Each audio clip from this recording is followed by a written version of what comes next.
We're looking at homework from section 1.3. This is question number 10.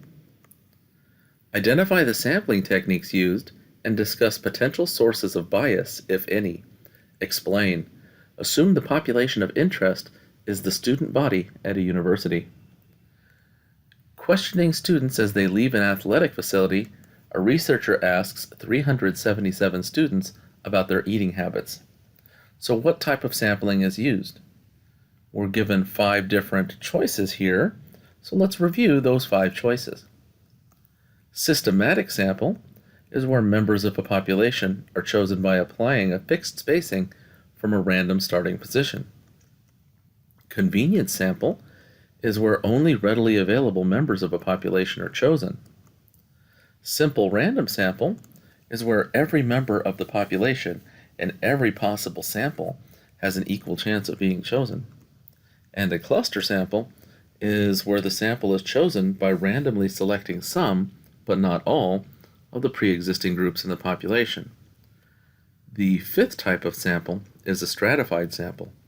And in a stratified sample, your population is divided based on some characteristic, like age or gender or religion, and then you choose a random sample from within each one of those classifications.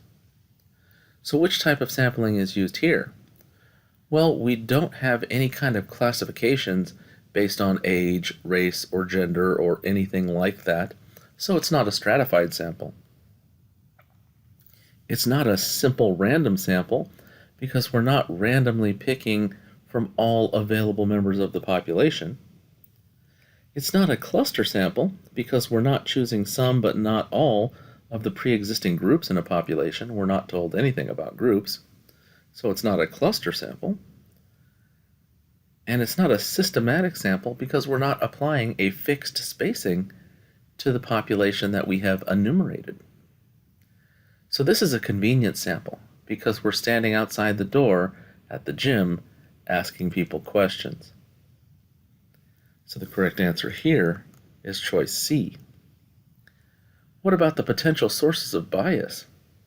Well, let's go through these one by one. First, university students may not be representative of all people in their age group. Normally, that might be a source of potential bias, but not in this case because our population of interest is the student body at a university. So since we're interested in studying university students, that's not an issue. So A is not a potential source of bias. For B, because of the personal nature of the question, students may not answer honestly. When you ask people about their eating habits, if they're an overeater, they have an eating disorder or a weight problem, they may not feel free to answer that question because they feel stigmatized by the answer. So that is a potential source of bias. What about C? The sample only consists of members of the population that are easy to get. These members may not be representative of the population. So in this question, we're standing outside an athletic facility.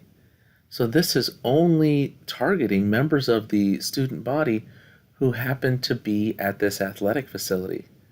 Is that representative of the population at the university as a whole? The answer is probably not. So this could also be a potential source of bias. So the correct answers for the second question are B and C. And that's your answer.